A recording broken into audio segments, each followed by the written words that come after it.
Though it's been raining on and off in Manila, the Design and Arts campus is always cool and comfortable. How are we so sure? Well, ask Noah. She even considers the washrooms as a place of comfort, a solitary place of comfort that is.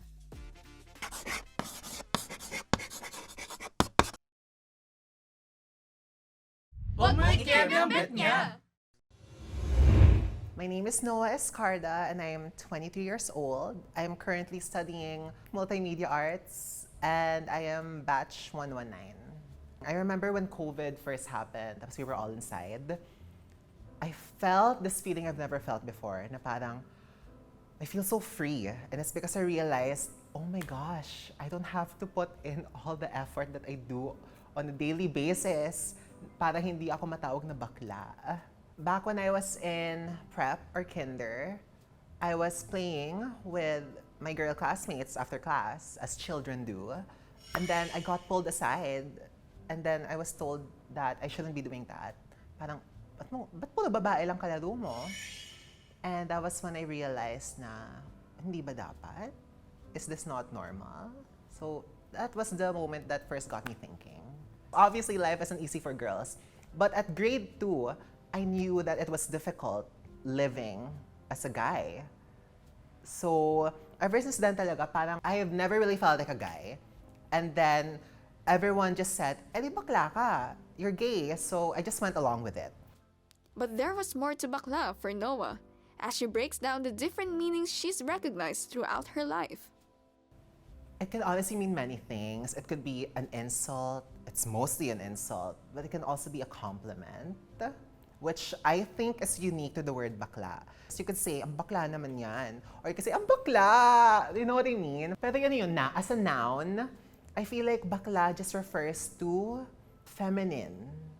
Femininity, especially boys, like feminine boys. People look at femininity as something inferior. And so when they see a boy being feminine, bakla becomes an insult. But then within the community, I feel like we've all reclaimed it into something na femininity is good, it's fun.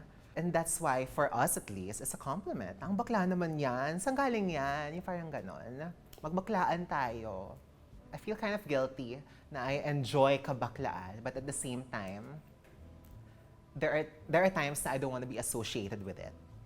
There's this, I don't know the word, duality of me trying to avoid that bakla connotation when I'm in public, especially when I'm alone. Na as a trans woman, I always have this feeling that I have to present myself as a woman. I have to do things and wear things in a way that when people look at me, they're not gonna think, ay bakla yan. They're gonna think, ay babae yan. I say it with people who mean it the same way that I do. You know what I mean? With my friends, we call each other bakla because it's just, for us, it doesn't have any negative connotations. But when there are people around us that we know have negative connotations of the word bakla, we don't say it because then it can be used against us. To Noah, bakla then becomes this word with heavy meaning of either insult or community, an identity of otherness or pride. For me talaga, the word bakla, along with being misgendered, I would say, if na-sir ako or if natawag akong bakla, I always try to find the intention of the person. Like, why did they say that? If they said it because they didn't know better, I'm not gonna hold it against them. The LGBT world is so complex. I don't expect everyone to know and understand it. As long as they treat me with respect, as long as they don't belittle me, as long as they don't make fun of me, I'm good. Trans women aren't women. I would say, for all the trans people, being called bakla feels like you're being misgendered. It's okay to feel hurt, but just know that most people don't mean anything by it. Us trans people have been told to feel an extreme sense of hurt when you're not being referred to as the gender you prefer. And I am guilty of reacting violently in the past about it. Pero yun din, acceptance is a two-way street. The LGBT world and community is not easy to understand. You have to understand na parang not everyone's gonna be informed about it. And even if you do get misgendered or called bakla, it's just one moment in one day of your entire life. Like, don't get hung up over it.